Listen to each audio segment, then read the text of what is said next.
This episode of WickWired is brought to you by generous support from X101, Always Classic.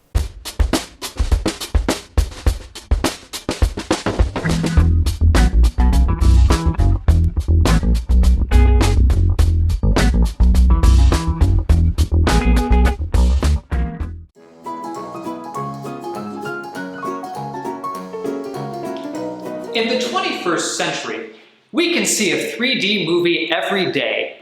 All we have to do is go to our local IMAX. But did you know that the Victorians had 3D too? Victorians experienced 3D thanks to an invention called the stereoscope. Here's how it worked. First, place a card in the metal rack. The card might be a picture of an exotic location or a historical event. Then, hold the scope up to your eyes.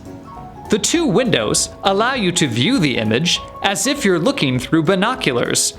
This creates the illusion of depth and makes the picture look 3D. A bar on the back allows you to slide the image closer if you're nearsighted, or farther away if you're farsighted. Many Victorians discovered the stereoscope at their front door.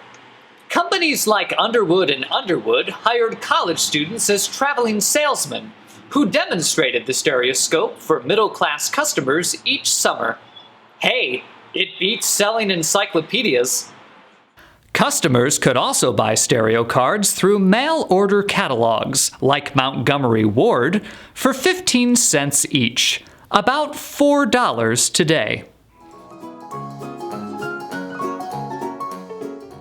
These cards turned the middle class into armchair travelers, many of whom couldn't afford to go to these sites in real life. It also allowed them to see a foreign country without actually dealing with foreigners, an appealing idea in a xenophobic culture. Victorians could watch a busy marketplace in St. Petersburg, a canal in Venice, or a garden in Japan.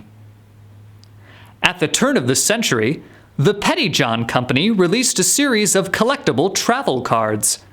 On the back, each card declared, "Around the world without leaving your home, just like being there."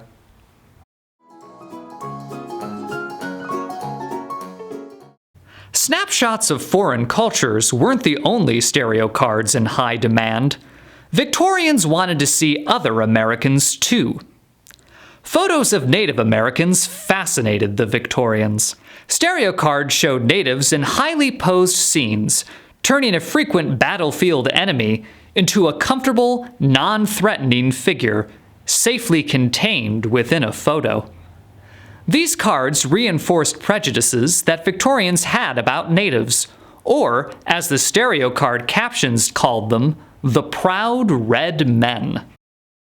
Victorians could also enter a scene from history, from the pomp and circumstance of a president's inauguration to the solemn battlefields of a civil war.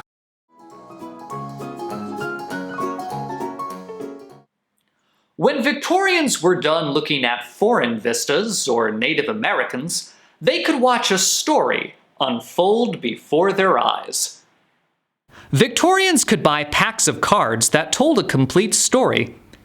Each card showed one scene with a caption underneath. Then, the viewer would load another card to see the next scene, like turning the pages of a picture book. The plots, characters, and settings of stereo cards later became common features of silent films. Let's take a look at a stereo card story that reveals race, class, and gender issues from the Gilded Age. This story involves a master and his servant. "Why, you little beauty? How long have you been my cook?" "Oh, you naughty man." "Footsteps! My wife! Mum's the word!" "Good heavens!" "Ta-ta." And they lived happily ever after.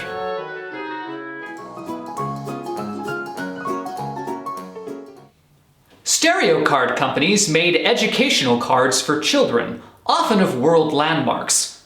The back had a description of the image, Or the student had a guidebook that pointed out features for them to notice. Stereo cards became a part of the school curriculum.